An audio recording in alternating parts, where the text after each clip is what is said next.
Bismillahirrahmanirrahim. Assalamualaikum warahmatullahi wabarakatuh.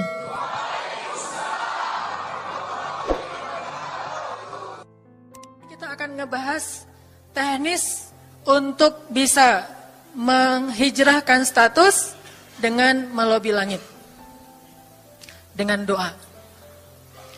Kan katanya doa itu bisa mengubah takdir, benar? Benar nggak tuh? Allah yang mengubah takdir dengan doa. Jadi bukan doa mengubah takdir, tapi Allah mengubah takdir dengan doa. Dan takdir itu bisa dirubah-rubah. Suka-suka Allah dong. Orang Allah yang nulis takdir, yamhullahu ma yasha'u wa yuthbit, kata Allah. Allah bisa menghapus apa yang Dia tulis dan bisa menetapkan. Jadi nggak usah pesimis, nggak usah putus asa dulu. Wah, kayaknya memang takdirnya nggak bisa, orang yang jahat kayak saya, yang pernah punya masa lalu yang kelam, nikah dengan akhwat yang hafizoh dari pesantren apa gitu. Kan kayaknya takdirnya nggak.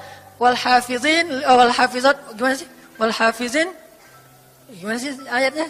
Saya jadi lupa.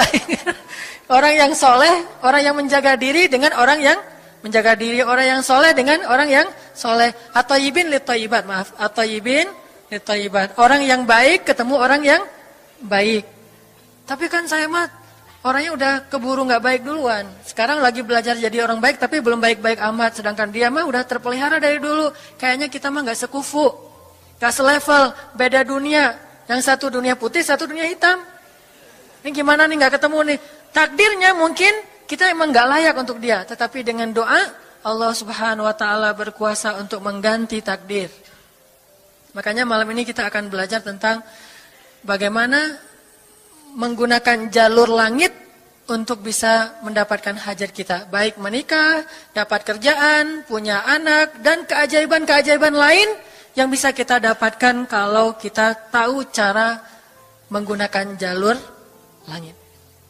Sebelum kita masuk materi itu, yuk kita tilawah bareng-bareng ayat yang standar lah tentang doa. Udah pada tahu kan? Silahkan dibuka. Ayat apa? Surat Al-Baqarah ayat 186. Itu standar banget kalau bab doa. Surat Al-Baqarah ayat 186.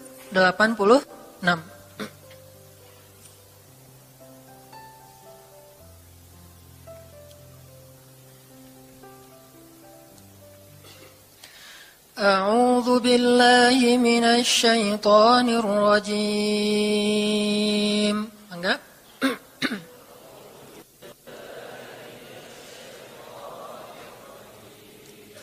Bismillahirrahmanirrahim.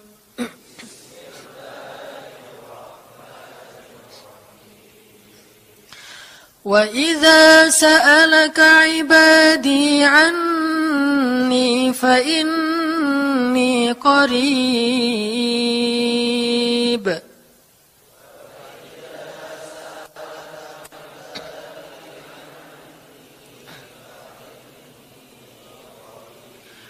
Ujibu da'watad da'i idza da'an.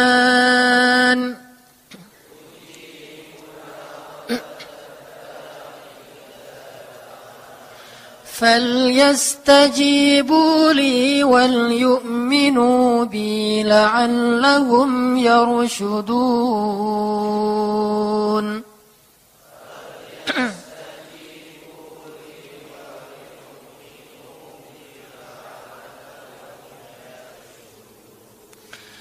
Dan apabila hamba-hambaku bertanya kepadamu tentang aku, maka jawablah bahwasanya aku dekat.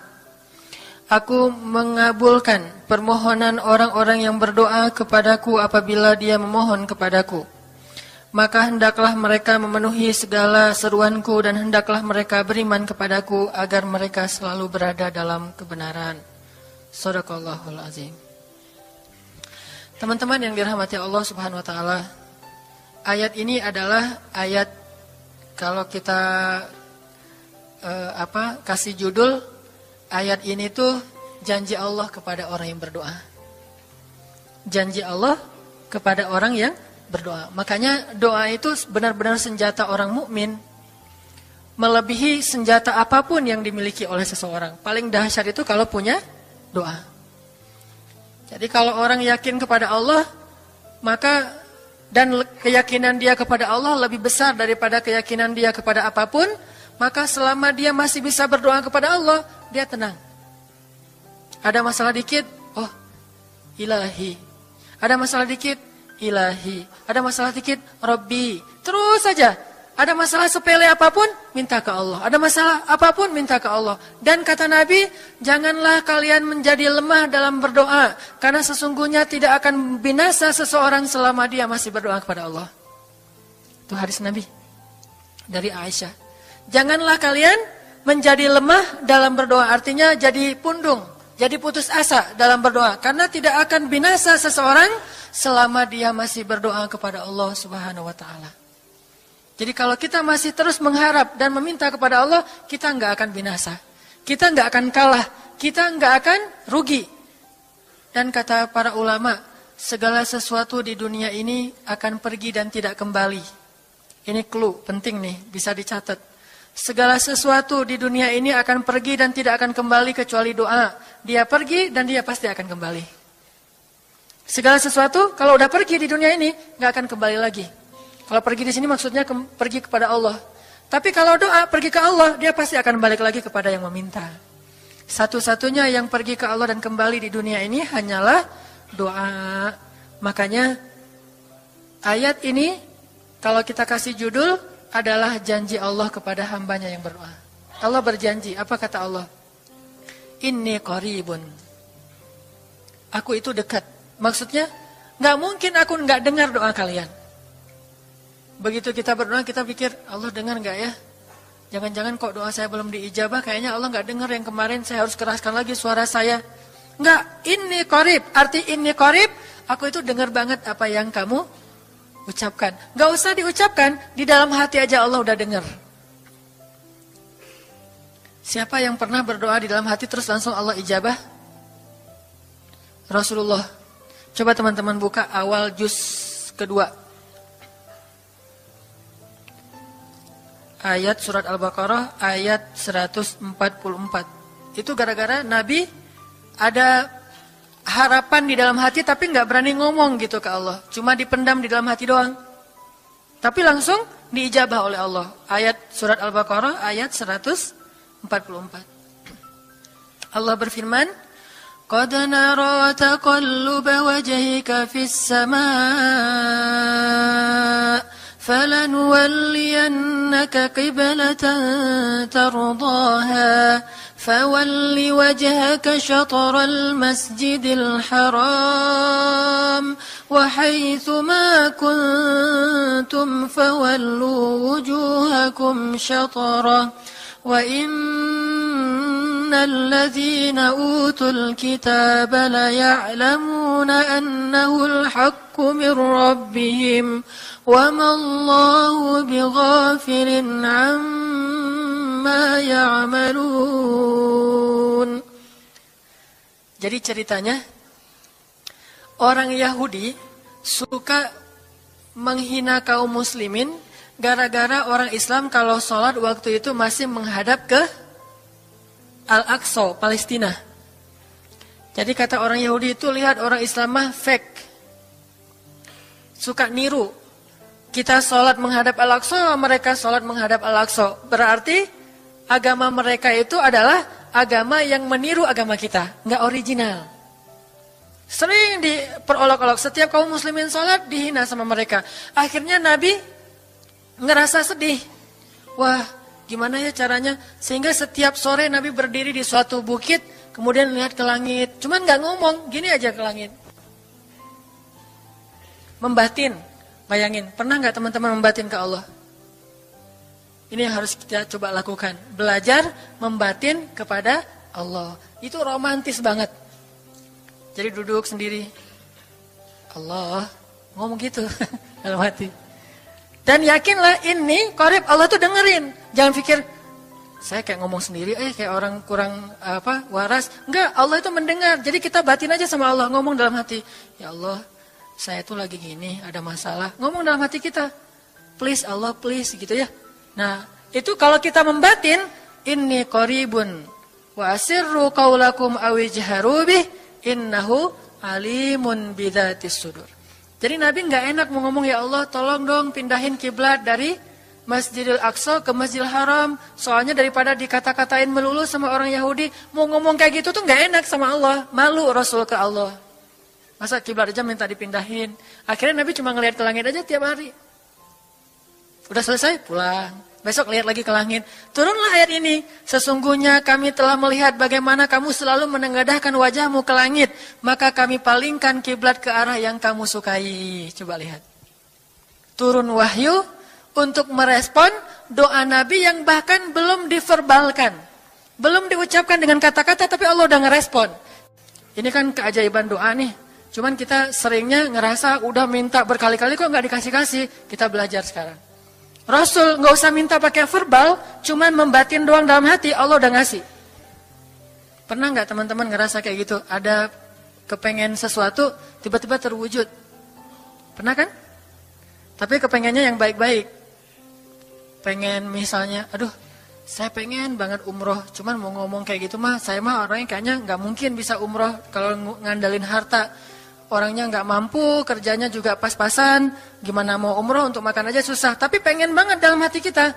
Dan itu rindunya tuh rindu banget. Setiap kali ngelihat video atau tayangan di TV tentang umroh dan haji, menitikkan air mata. Saking kangennya ke Baitullah. Allah tahu itu dalam hati kita. Tiba-tiba ada jalan.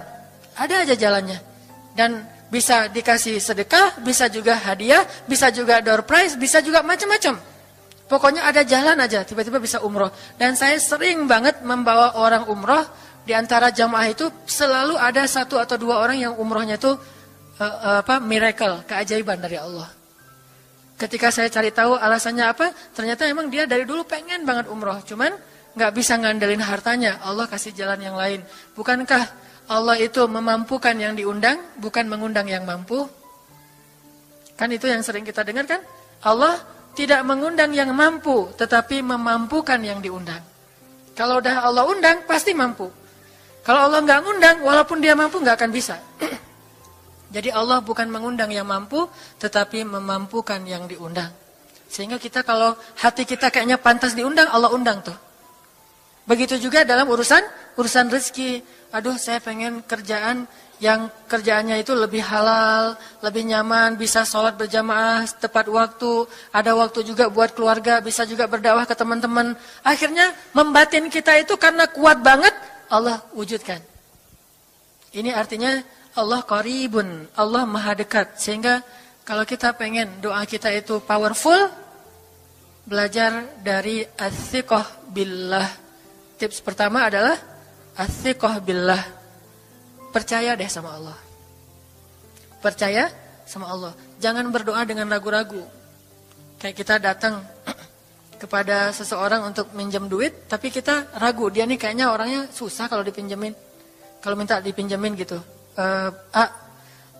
Ini saya lagi ada masalah dikit nih. Boleh minta bantu nggak? Apa?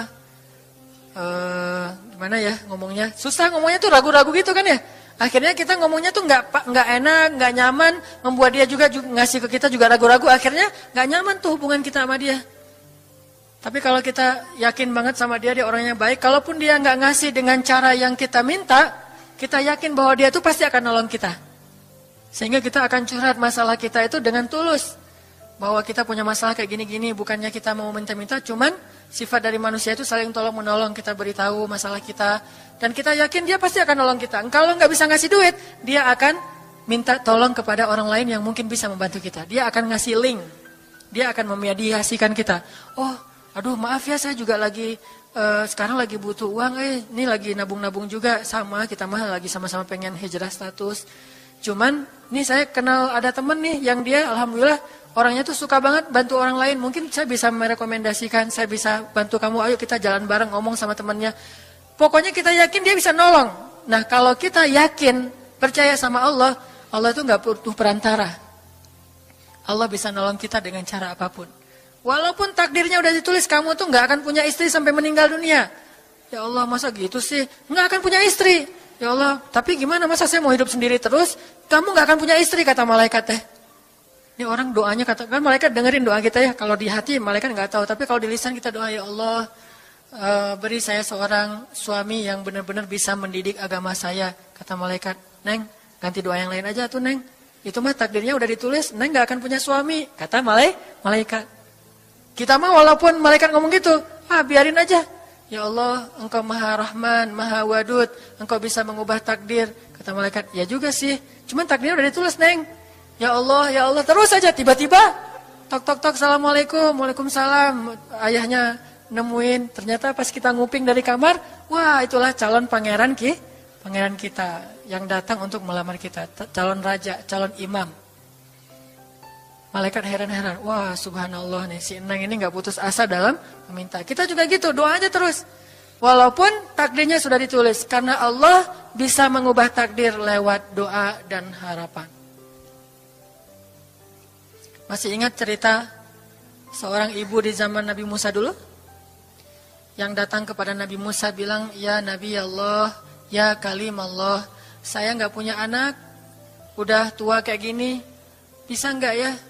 Saya minta tolong Nabi Musa doa kepada Allah supaya saya punya anak. Kata Nabi Musa, bisa aja sih, gak apa-apa ibu. Ya udah saya doain, ya Allah, ini ada ibu minta anak. Kata Allah, ya Musa bilang ke dia gak akan punya anak, itu sudah takdirnya. Kata Nabi Musa, ibu maaf, udah ada jawaban nih dari Allah. Gimana ya Nabi Musa? Allah bilang takdir ibu gak akan punya anak. Oh gitu ya, ya udah deh pulang. Sampai di rumah, ya Rahim, ya Rahim. Doa aja terus. Besok datang lagi. Karena dia pengen tahu kabar dari langit. Nabi Musa itu bisa bicara ke langit. Ya Nabi Allah, saya mau tahu nih, kira-kira Allah sudah memperkenalkan belum ya permintaan saya? Permintaan apa? Pengen punya anak. Tapi kan kemarin udah, kata Allah takdirnya gak akan punya anak. Ya coba aja dulu sekali lagi, siapa tahu sudah mau, sekarang Allah memperkenankan. Wah ini benar-benar dia husnuzan sama Allah, siqah, percaya sama Allah. Gak percaya kepada yang lain, percaya sama Allah aja. Nabi Musa karena udah terus aja direngekin, minta gitu. Nabi Musa bilang, ya Allah, ini ada ibu yang kemarin, gimana dong ya Allah? Kata Nabi Musa, kata Allah, ya Musa, takdirnya dia gak akan punya anak. Bilang sama dia, ibu, udah terima aja takdir ibu gak akan punya anak. Oh iya, pulang lagi. Ya Rahim, terus saja sepanjang malam, sepanjang hari doa. Berhari-hari datang lagi kepada Nabi Musa. Ya Nabi Allah, udah berubah belum? Udah mau belum Allah ngasih saya anak? Kan udah kemarin takdirnya, tapi coba lagi sekali lagi aja. Nabi Musa minta lagi ke Allah, kata Allah masih yang sama, pulang lagi. Gak datang-datang lagi ke Nabi Musa. Setelah beberapa bulan, datang-datang bawa bayi. Assalamualaikum, udah semangat sekarang, beda gitu ya. Kalau dulu Assalamualaikum, melas gitu ya. Sekarang Assalamualaikum, Nabi Musa. Kata ibu, ibu yang kemarin? Ya itu siapa? Anak saya. Anak ibu? Anak kandung maksudnya, bukan nyuri. Ini anak kandung saya ini Nabi Musa. Wah, Nabi Musa nggak wah sih, subhanallah kalau Nabi Musa. Kalau saya mah wah gitu ya.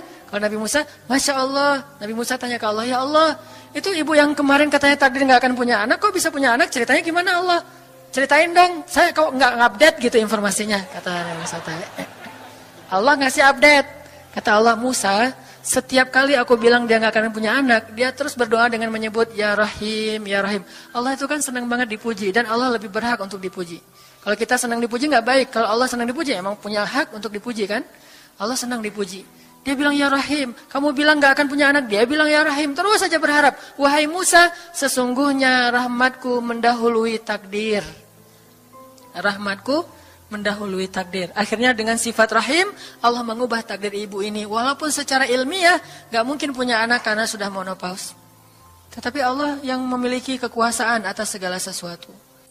Nah, tips pertama adalah kalau kita pengen doanya powerful, melahirkan mukjizat dan keajaiban, adalah ats-tsiqah billah, harus percaya sama Allah.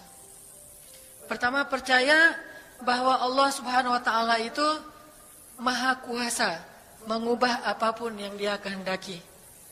Apa yang Allah ingin, Masya Allah kan pasti terjadi. Wa man lam yasha lam yakun. Kalau Allah nggak pengen, nggak akan terjadi. Jangan suuzon sama Allah terus bilang, nggak enak banyak minta, amal saya sedikit, mending saya beramal aja nggak usah banyak minta. Jangan memperlakukan Allah seperti kita memperlakukan makhluk. orang kalau kita banyak minta, dia akan kesulitan. Lama-lama dia akan merasa terganggu. Tapi Allah kalau nggak diminta, dia marah. Manusia kalau kita minta banyak-banyak, dia marah. Allah kalau kita nggak minta, dia malah marah. Masya Allah ya, luar biasa. Allah tuh senang banget kalau hambanya meminta. Sehingga di antara hamba yang paling Allah cintai, di antara hamba-hambanya, hamba yang paling banyak menengadahkan wajah dan telapak tangannya. Ilahi, ilahi. Minta sama Allah, Allah tuh suka banget diminta. Orang yang suka meminta itu bahasa Arabnya awwahun.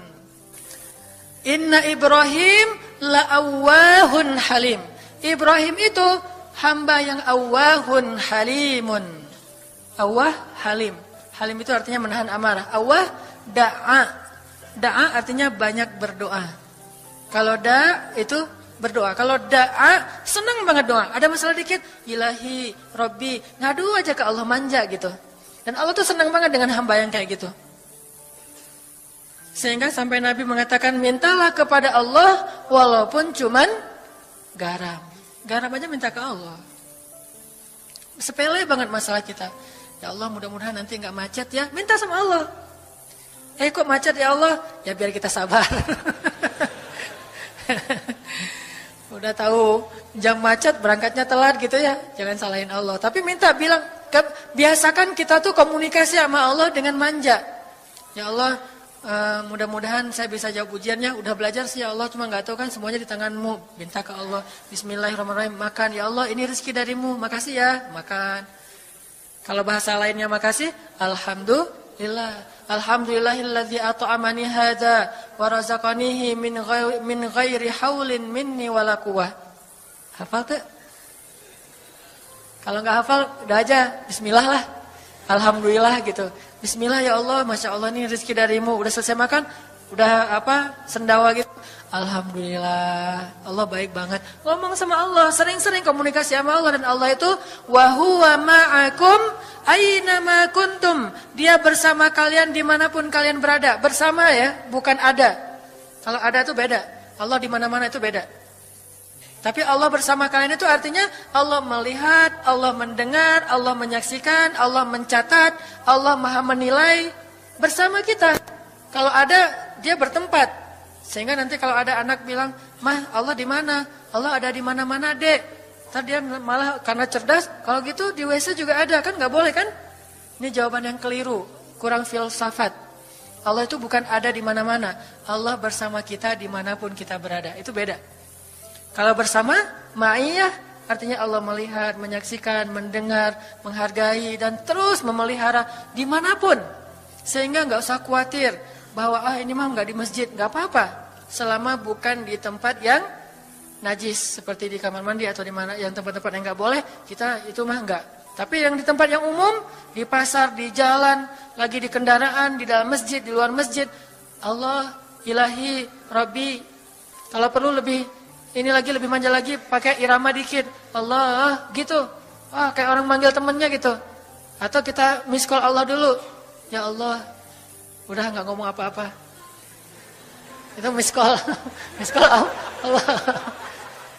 Ngapain miss call? Caper, kangen sama Allah. Allah, gitu lagi. Itu zikir kan? Allah, kata Allah, ada apa hambaku? Allah lagi, terus saja Allah. Di miss call berkali-kali, pas Allah buka, wah 100 miss call. Allah 100 kali zikir. Udah 100 kali miss call, Allah yang telepon balik. Ada apa hambaku? Wah, ditelepon sama Allah. Lewat kejadian-kejadian hidup, tiba-tiba ada kejutan dari Allah. Langsung bilang sama Allah, thanks Allah. Kan romantis tuh sama Allah. Jangan cuma sama cewek doang bilang thanks, segala macam bahasa-bahasa yang keren. Sama Allah juga harus keren. Tapi setelah thanks, alhamdulillah, karena itu yang paling baik. Intinya harus percaya sama Allah. Allah tuh senang banget didoain. Kita berdoa kepadanya gitu. Allah tuh senang. Terus makna percaya sama Allah juga, kita percaya bahwa Allah itu nggak akan ngecewain orang yang berdoa. Ujibu da'watad da'i idza da'an. Aku pasti mengijabah doa hamba-hamba yang berdoa kepadaku. Enggak usah khawatir, pasti diijabah. Tapi kok masih belum aja Ustaz? Nah, kita harus belajar apa itu makna diijabah. Jangan-jangan Allah udah mengijabah, kita nggak ngerti. Kayak ada analogi tentang orang yang tenggelam, terus dia meninggal sambil menuduh Allah, Allah kok nggak nolong saya? Bukankah aku sudah mengirim pelampung? Jadi pelampung itu cara Allah menolong kita. Kita berharap ditolongnya tiba-tiba selamat aja di pantai. Nggak kayak gitu. Allah punya cara. Sehingga kita harus belajar memahami maksud Allah. Allah maksudnya apa? Di antara cara Allah mengijabah, kata para ulama, satu, Allah mengijabah persis seperti yang kita minta. Dua, Allah mengijabah yang lebih baik dari yang kita minta. Yang ketiga, Allah kalau nggak ngasih persis, ngasih yang lebih baik, dikasih di akhirat. Bahkan itu lebih keren daripada di dunia. Kok di akhirat sih? Ntar dulu. Akhirat itu jaraknya nggak jauh dengan kita. Cuma 60 tahun. 60 tahun tuh cepat banget loh. Sekarang rata-rata usianya berapa? Bahaya kalau nanya usia. Kalau saya udah setengah, udah 30-an tahun. Teman-teman pasti masih 17 ya. Angkat tangan yang 17. Nggak ada. Di bawah 20 tahun, di bawah 20 tahun.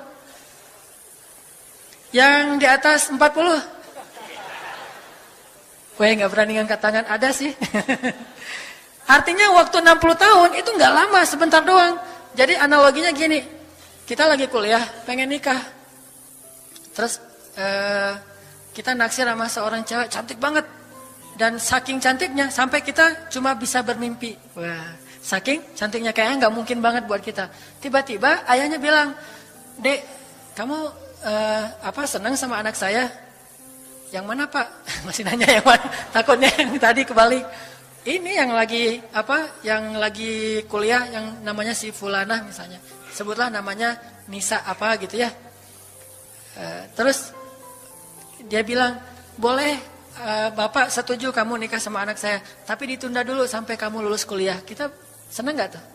Sampai lulus kuliah, gak apa-apa. Masa kita mau bilang, "Gak mau Pak, kalau lulus kuliah mending gak usah deh, saya mau yang sekarang." Pasti gak gitu kan? Karena kita tahu ini cantik banget, keren banget, soleha banget, idola banyak cowok-cowok di kampus, dikasih buat kita. Syaratnya cuma satu, tunggu lulus kuliah 4 tahun lagi. Pasti kita akan sabar banget menanti itu.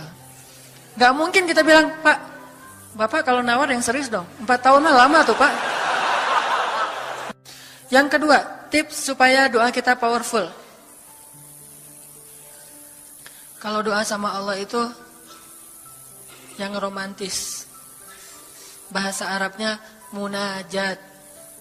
Curhat sama Allah. Dan doa itu ibadah, bukan sekedar permintaan, bukan cuma request, tapi ibadah. Jadi kalau orang rajin doa sama Allah itu akrab sama Allah.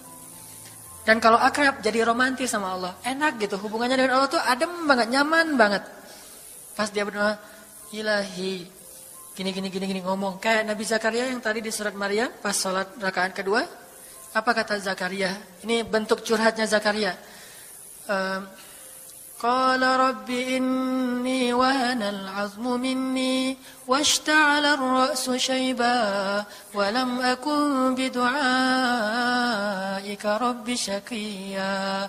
Nabi Zakaria doa romantis, suaranya pelan. Wadhkur fil dzikru rahmati rabbika 'abdahu Zakaria idz nada rabbahu nidaan khafiyya. Nidaan khafiyya. Zakaria tuh kalau doa tuh lirih banget suaranya. Lembut banget. Jadi duduk sendiri, "Ilahi ya Allah." Bersenandung seperti Nabi Daud. Romantis sama Allah, bukan "Ya Allah." Itu mah doa khusus untuk perang itu mah. Doain Palestina, doain Suriah itu harus tegas. Kayak Nabi kalau berdoa itu dengan menelunjuk. Kadang Nabi mengangkat tangan, kadang Nabi mengangkat kedua tangan sampai tinggi, kadang Nabi nggak mengangkat tangan, kadang Nabi memakai telunjuk. Semuanya itu sunnah. Jangan kita saling debat masalah, nggak boleh angkat tangan. Kadang Nabi mengangkat tangan, kadang Nabi tidak mengangkat tangan, kadang Nabi malah menunjuk gini. Kalau urusannya bab perang, biasanya gini. "Ya Allah, ya Allah." Bukan nyuruh Allah ya. Beda kesannya nelunjuk Arab dengan nelunjuk Indonesia. Kalau Arab, ngapain lo nunjuk-nunjuk gue? Kan gitu ya. Kalau Allah mah nggak kayak gitu. Allah pakai bahasa Arab, jadi pakai filsafat Arab. Nelunjuk itu maknanya sangat berharap dan tegas gitu. Jadi kita doa pelan. "Ya ilahi إني وهن العظم مني واشتعل الرأس شيبا ولم أكن بدعائك رب شقيا. Ya Allah, tulang saya sudah lemah, rambut saya sudah beruban semuanya, tidak ada satu helai pun yang hitam. Tapi saya belum pernah berputus asa dari berdoa kepadamu ya Allah. Ini namanya curhat. Wa inni khiftul mawaliya min warai. Ya Allah, saya takut banget kalau saya meninggal tidak ada yang meneruskan dakwah saya, sedangkan Bani Israel itu mudah tergelincir. Fahabli min ladunka waliya. Ya Allah, beri saya seorang anak, walaupun istri saya sudah mandul, tapi saya terus berharap kepadamu ya Allah. Ya Allah, please gitu. Waj'alhu rabbi radhiya. Ya Allah, jadikan anak itu yang sangat engkau ridhoi. Minta Nabi Zakaria ke Allah. Tiba-tiba dapat kejutan. Ya Zakaria, inna nubashiruka bi ghulam. Wahai Zakaria, bergembiralah, kamu akan punya seorang anak laki-laki. Itu hasil curhat ke Allah. Langsung Allah kasih nama. Ismuhu Yahya lam naj'al lahu min qablu samiyya. Namanya Yahya, kata Allah. Jangan cari lagi di Google. Udah ada namanya tuh, nggak perlu lagi nyari di googling gitu, nama yang bagus apa gitu kan ya. Lagi serius-serius. Ismuhu Yahya, itu sebaik-baik nama, namanya datang dari langit. Ismuhu Yahya lam naj'al lahu min qablu samiyya. Belum pernah ada anak sesoleh dia di muka bumi. Wah, ini first nih, anak paling soleh.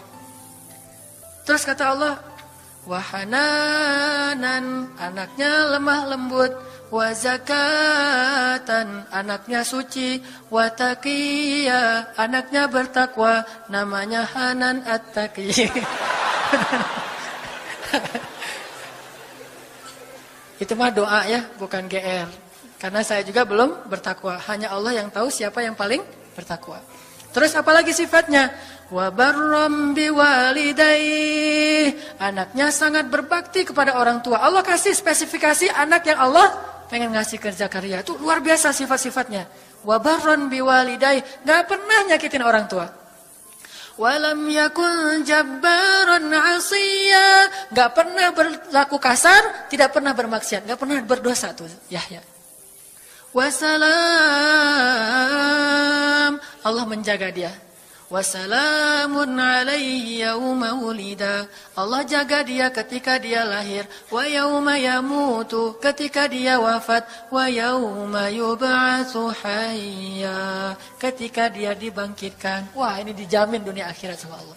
Hasil munajat. Allah kasih kejutan yang paling istimewa. Makanya bermunajatlah kepada Allah. Ya Allah, titikan air mata, ngomong sama Allah masalahnya apa. Ya Allah, saya pengen nikah banget. Bukan apa-apa ya Allah, saya pengen punya keturunan yang soleh-solehah. Saya pengen sholat berjamaah waktu tahajud. Saya pengen diimami oleh seorang imam yang baik bacaannya, yang soleh. Saya pengen mendidik anak saya berdua dengan pasangan saya. Saya pengen, yang baik-baik sebutin, pengennya kita, hajat kita itu apa. Cuman ya Allah, saya kurang modal, ngomong Allah udah gitu. Gak apa-apa pakai gaya-gaya kita sendiri. Gaya Sunda, gaya apa, bebas lah. Ya Allah, kurang modal banget, gimana nih ya Allah. Tapi kan engkau maha kaya ya Allah, bilang gitu. Dan Allah akan mengatakan, lihat hambaku memujiku. Kan kayak kita bilang, Alhamdulillahi Rabbil Alamin. Allah bilang, hambaku memujiku. Ar-Rahmanir-Rahim, hambaku mengagungkanku. Maliki Yaumiddin, hambaku gimana sih hadisnya tuh? Kan gitu kan ya. Allah merespon setiap ucapan hambanya. Jadi kita bilang, tapi kan engkau maha kaya ya Allah. Oh iya benar. Cuman saya belum juga nemu siapa calonnya ya Allah. Nah, tapi kan engkau maha tahu ya Allah. Oh iya. Nanti Allah tiba-tiba dalam mimpi disebutin gitu. Wah, jelas spesifikasinya, wajahnya kayak gini, senyum-senyum ke kita di dalam mimpi gitu ya. Terus kasih kartu nama. Pas kita bangun ternyata kartu namanya ada di tangan kita. Cie, kayak di film. Bisa gitu. Tiba-tiba ke-save di HP kita ada nama yang saya perasaan nggak pernah nge-save nomor ini deh. Malaikat yang nge-save. Itu semuanya mukjizat dari Allah. Nggak usah khawatir. Allah punya cara. Tadi mah walaupun heureuy, tapi sebetulnya pesannya adalah Allah itu punya banyak cara untuk menolong hambanya. Tidak usah kita atur gimana caranya. Bukan kita yang mengatur caranya, kita hanya bermohon kepada Allah. Allah yang punya sekian banyak cara. Allah bisa pakai cara ilmiah, bisa cara yang tidak ilmiah, bisa cara yang berlawanan dengan ilmiah. Ilmiah itu kan ciptaan Allah. Jadi jangan mengukur dengan logika kita. Tapi mengikhtiar dengan logika kita harus. Kalau ikhtiar harus ilmiah. Tapi kalau iman gak perlu ilmiah. Sakit, ikhtiarnya ke dokter. Tapi yakinnya gak boleh yakin sama dokter. Ikhtiarnya seilmiah mungkin. Tapi imannya gak boleh ilmiah, rabbaniyah. Allah berkuasa dengan ilmiah, tanpa ilmiah, bertentangan dengan ilmiah. Allah bisa menciptakan seseorang dari ayah dan ibunya. Bisa tanpa ayah tapi punya ibu doang seperti Isa. Atau bisa gak punya ayah, gak punya ibu seperti Adam. Allah bisa menciptakan onta dari induknya, bisa keluar dari batu seperti untanya Nabi Soleh. Allah maha kuasa, makhluk tidak kuasa. Minta sama Allah dengan harapan-harapan yang indah, munajat. Ini sekarang coba kita dengar bagaimana munajatnya Nabi ketika pulang dari Taif. Nabi itu kan sedih banget pulang dari Taif. Luar biasa dihinanya oleh orang-orang Taif. Di antara penghinaan orang Taif yang masih terekam oleh sejarah itu, orang Taif mencemooh Nabi dengan mengatakan, emangnya benar kamu itu, emangnya benar Allah mengangkat kamu jadi Nabi? Itu penghinaan. Dihina gitu. Muhammad, beneran gitu Allah mengangkat kamu jadi Nabi? Kayak gak ada orang lain, kata orang Taif. Terus ada lagi yang bilang, Muhammad, kalau kamu itu seorang Nabi, saya tidak berani ngomong sama kamu, nanti saya terkutuk. Tapi kalau kamu bukan Nabi, pendusta, ngapain juga saya ngomong sama kamu? Jadi mending gak usah ngomong aja, daripada ngomong dengan pendusta. Intinya dia gak mau ngomong sama Nabi, tapi meracau. Dia bilang, kalau kamu Nabi, kalau saya berdebat kamu, saya akan dikutuk. Kalau kamu bukan Nabi, berarti kamu pendusta. Ngapain juga saya berdebat sama kamu, menghina. Ada yang bilang, hei Muhammad, pergi kamu. Jangan dekat-dekat dengan kampung kami. Disuruh anak kecil mengusir Nabi, bayangin. Bagi orang semulia Rasulullah, diusir oleh anak kecil, dikejar-kejar pakai batu kerikil, dilemparin. Itu luar biasa, berat banget perasaan beliau. Sama anak kecil, sama perempuan, sama budak-budak. Yang laki-lakinya tuh hanya bersorak di belakang. Perempuannya, bagi orang Arab, dihina oleh perempuan. Itu luar biasa penghinaannya. Makanya di Mesir, pengalaman saya ketika di Mesir, orang Mesir itu paling takut sama cewek. Di pasar kalau ada ibu-ibu yang belanja, Mang, bungkusin yang ini. Dibungkusin. Gak jadi deh, yang itu aja. Ya, bungkus lagi. Kayaknya, gak jadi yang itu aja. Sampai 3 kali, si emangnya gak boleh marah. Kenapa? Cewek. Itu di Mesir tuh. Kalau di kita, wah udah habis itu. Gak usah cewek yang sebaya, ibu-ibu aja bisa dihina di kita kan ya, nggak menghormati orang tua. Kalau di Mesir, perempuan apalagi yang udah usia orang tua itu sangat dimuliakan. Naik bus gitu. Ada ibu-ibu orang Mesir kan gede-gede tuh. Naik bus. Dia naik bus aja, naik damri gitu susah. Akhirnya barang-barangnya pada diambil sama orang-orang di dalam. Dia naik sendiri, bismillah, masya Allah. Gitu-gitu orang Mesir teh kalau lagi naik damri. Pas sudah di atas, semua orang berdiri mempersilahkan dia pilih tempat duduk yang mana. Itu budaya yang mungkin di Singapura juga pas saya ke Singapura kayak gitu. Tapi kok di Indonesia agak-agak jarang nih. Sering ada laki-laki muda duduk di halte atau di mana tempat-tempat umum. Sementara di sebelahnya ada ibu-ibu yang gendong anaknya. Tapi nggak ada tempat duduk. Di mana rasa malu dan rasa penghargaan terhadap perempuan. Makanya kalau sampai seorang ribut dengan perempuan di tempat umum. Itu di Mesir aib banget. Jadi kalau kita ramai sama seorang cewek atau seorang ibu-ibu di tempat umum. Pasti orang-orang Mesir akan marahin kita. Nggak marahin dia. Walaupun dia yang salah.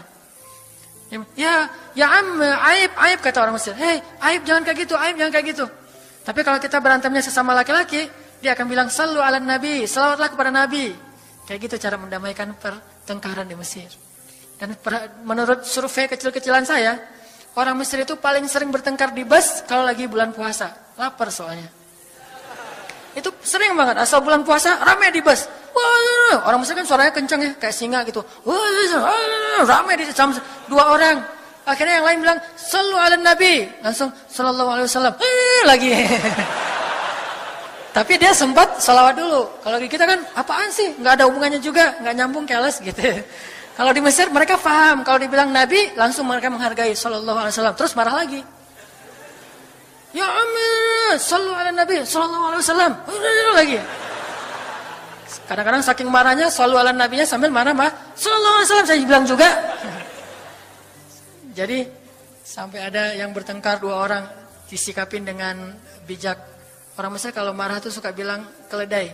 Ya Ahmar, wahai keledai gitu. Terus yang orang bijak ini kayaknya educated dosen gitu kayaknya. Dia bilang, namanya ada keledai selain engkau di sini? Terus dia bilang, nggak ada. Ada. Apapun jawabannya salah. Memangnya ada keledai selain kamu di sini? Kalau dia bilang nggak ada, berarti emang kamu sendiri. Kalau dia bilang ada, berarti kamu juga keledai. Cerdas ya, luar biasa nih di Mesir. Saya dapat banyak luar biasa pengalaman. Intinya apa? Perempuan yang mengusir Nabi di Taif, perempuan, anak-anak, budak. Coba, gimana perasaan Nabi? Itu benar-benar nelangsa banget, sedih banget. Begitu turun dari Taif, Nabi SAW kemudian istirahat, habis dikejar-kejar dari pagi sampai sore di kebun kurma. Nabi lagi istirahat, terus Nabi berdoa. Nih doanya saya bacain ya. Wahai Robku, kepada engkaulah aku adukan kelemahan tenagaku dan kekurangan daya upayaku. Wahai Robku, engkaulah yang maha rahim, engkaulah pelindung orang-orang yang lemah. Engkaulah penciptaku. Kepada engkau aku berserah diri ya Allah. Kepada musuh, kepada siapa engkau akan menyerahkanku ya Allah? Kepada musuh yang akan mencelakaiku, atau kepada keluarga yang akan membantu urusanku. Tapi apapun itu, tidak ada keberatan bagiku, asal engkau tidak marah kepadaku. Mau diserahin ke musuh, gak apa-apa ya Allah. Mau diserahin kepada keluarga juga nggak apa-apa. Yang penting kau nggak marah ya Allah. Ini bahasa Nabi. Terus Nabi bilang, sedangkan kasih sayangmu maha luas bagiku.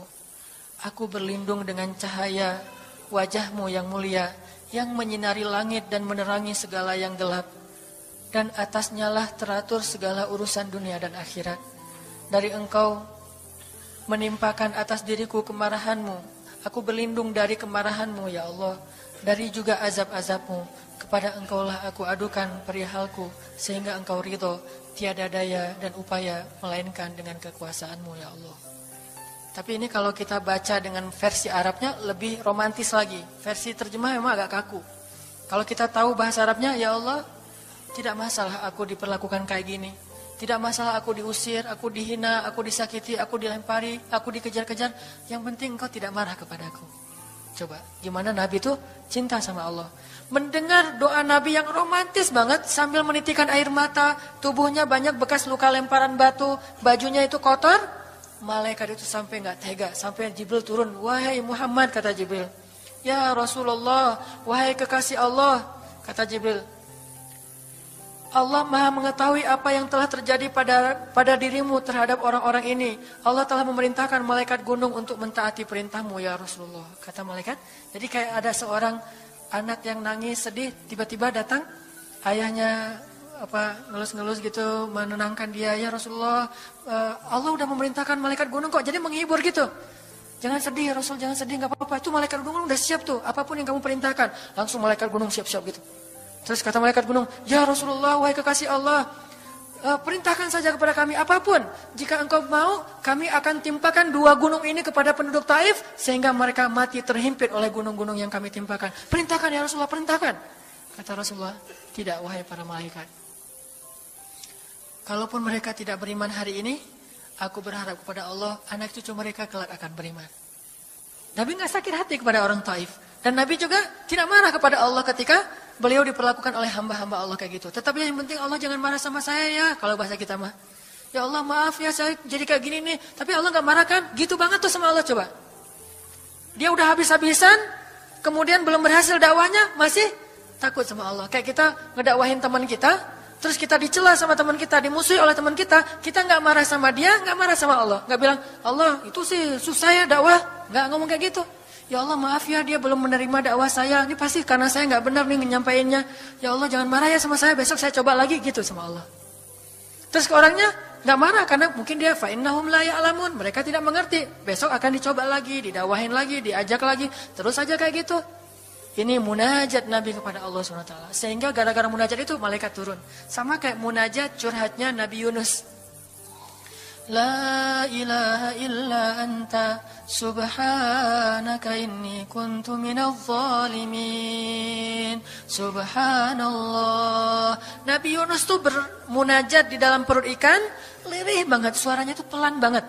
Tapi suara yang pelan itu menggetarkan arasy Allah Subhanahu wa taala. Kita udah teriak-teriak pakai mic, enggak ada yang bergetar. Nabi Yunus kalimatnya sederhana, tetapi dari hati banget. Benar-benar curhat.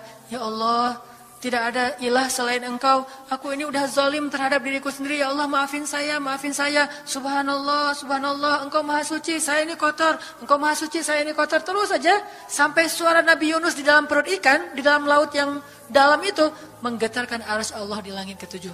Tiba-tiba malaikat arasy bertanya, suara siapa ini ya Allah? Begitu indah, begitu lembut, meminta ampun kepadamu ya Allah. Kata Allah, itu suara hambaku Yunus. Apa yang dia minta ya Allah? Dia minta ampun kepadaku. Ya Allah, please ampunin dia ya Allah, please. Kata malaikat-malaikatnya. Semua malaikat meminta ampun untuk Yunus alaihissalam. Sehingga kemudian Allah mengatakan, ya sudah aku ampuni dia. Tiba-tiba Nabi Yunus diselamatkan. Curhat sama Allah. Kalau ada masalah, bilang ke Allah. Apapun, ya Allah. Duduk sambil bersandar di pohon. Ya Allah, coba buka surat Al-Qasas. Gimana Nabi Musa itu suka curhat kepada Allah. Surat Al-Qasas, surat 28 ya. Ayat ini ya. Ayat 16 coba. Ketika Nabi Musa nggak sengaja bunuh orang Kipti, Egyptian. Rabbi, inni zalamtu nafsi, faghfirli ya Rabbi. Ya Rabbi, saya tuh udah zalim, maafin saya ya Allah, ampuni saya. Ada masalah dikit, ngomong ke Allah. Habis ada kesalahan, ngomong ke Allah. Terus dia bilang lagi, Rabbi ayat 17, bima an'amta alayya falan akuna zahiran lil mujrimin. Ya Allah, janganlah engkau jadikan aku termasuk orang-orang yang berdurhaka atau berbuat dosa. Udah. Terus ada masalah lagi. Nabi Musa diusir dari Mesir, dikejar-kejar sama tentara Firaun di ayat 21. Apa kata Musa? Rabbi, najjini minal qaumiz zalimin. Ya Rabbi, selamatkan saya dari orang-orang yang zalim. Ngomong lagi ke Allah. Udah Nabi Musa pergi sekarang. Kemana perginya? Dari Mesir ke Yordania, Madian kalau bahasa dulu. Pergi tuh. Begitu pergi ke Madian, bilang lagi ke ayat 22. Asa Rabbi ayyahdiyani sawa asabil. Mudah-mudahan Allah kasih saya jalan ya. Ya Allah, tunjukin dong saya jalan harus kemana nih. Saya nggak tahu harus kemana larinya. Allah tunjukin. Jalan sampai ke Madian. Begitu udah selesai adegan menolong dua orang perempuan yang sedang memberi minuman ternak. Nabi Musa capek kan? Udah seharian jalan, kemudian kurang makanan, sendiri, nggak jelas negeri yang beliau tuju. Akhirnya beliau bersandar di sebuah pohon di ayat 24. Terus beliau mengatakan, Rabbi, inni lima anzalta ilayya min khairin faqir. Ya Allah, saya butuh banget kebaikan darimu ya Allah. Saya sekarang lapar, saya haus, saya nggak punya tempat tinggal. Saya sangat butuh kepada kebaikan darimu. Bilang ke Allah, tiba-tiba habis doa kayak gitu, datanglah cewek itu dengan malu-malu kan. Ayat berikutnya, ternyata cewek itu adalah bakal jadi istri Musa. Jadi kalau ada apa-apa bilang ke Allah. Gak sengaja ngelihat Instagram, oh ada yang cantik, Rabbi, yang ini nih, yang saya gak sengaja gitu. Tapi jangan dikepoin ya, dan jangan terlalu lama ngelihatnya, sekilas saja. Atau minimal kalau nggak yang ini, yang kayak gini ya Allah, ya Allah, gitu. Ngomong nanti ketika selesai sholat. Makanya banyak-banyak doa sama Allah. Dan yang romantis, yang lembut, banyak-banyak berzikir. Jadi sebelum doa itu tasbih dulu. Tasbihnya dengan bahasa yang kita nyaman. Subhanallah, subhanallah boleh. Atau dinyanyikan juga nggak masalah dengan suara yang baik. Bukankah Nabi menyuruh kita menghiasi Al-Quran itu dengan suara kita? Dan diantara isi Al-Quran adalah zikir. Kita bisa bilang Subhanallah, Subhanallah, Subhanallah. Coba kayak gitu malam hari sendiri. Pasti orang yang lewat dekat rumah kita bakalan lari gitu ya, dikirain ada soal. Malam hari zikir di kos-kosan gitu, pada teman-teman pada kabur semuanya. Dikirain ada yang gentayangan. Subhanallah, subhanallah, subhanallah. Jadi kalau teman-teman bersiul, bersiullah dengan zikrullah. Daripada kita bersiul dengan lagu-lagu yang misalnya hanya irama biasa kan ya. Saya udah gak hafal ya lagu-lagu terbaru. Yang dulu-dulu mah yang saya tahu paling kau hancurkan hatiku, hancurkan. Nah, gitu aja bersiulnya di mobil, kau hancurkan hatiku. Mending kita subhanallah, subhanallah, subhanallah, subhanallah, subhanallah, subhanallah. Biasain aja bersiul dengan nama Allah. Itu namanya miskolin Allah. Sehingga nanti Allah akan melihat, wah ada hambaku nih menyebut-nyebut nama aku kan di miskol tuh, caper dulu. Udah gitu baru ya Allah, baru minta sama Allah. Jadi, kalau kita mau munajat, mau romantis, mau curhat sama Allah, sebut nama Allah, agungkan kebesaran Allah, berselawat kepada kekasih Allah, yaitu Rasulullah Sallallahu Alaihi Sayyidina Muhammad. Mau pakai Sayyidina mangga, enggak pakai Sayyidina mangga. Yang penting jangan ribut bab Sayyidinanya. Mau doa aja, enggak ada tuh Sayyidina, ramai kan? Gak berdoa ada, jadi debat kan ya, komen. Udah aja, enggak masalah. Mau pakai Sayyidina mangga, enggak pakai Sayyidina juga, enggak masalah. Tergantung mazhab. Ada yang nyaman harus pakai Sayyidina karena saya cinta sama Rasulullah. Ada yang nyaman saya justru karena cinta sama Rasulullah, gak mau nambah-nambah kayak gimana Nabi mengucapkan aja, mangga. Yang penting salawat. Allahumma sholli ala Muhammad, Allahumma sholli ala Sayyidina Muhammad. Baru minta, ya Allah saya lagi ada masalah, gini nih ya Allah, sebutin, curhat sama Allah.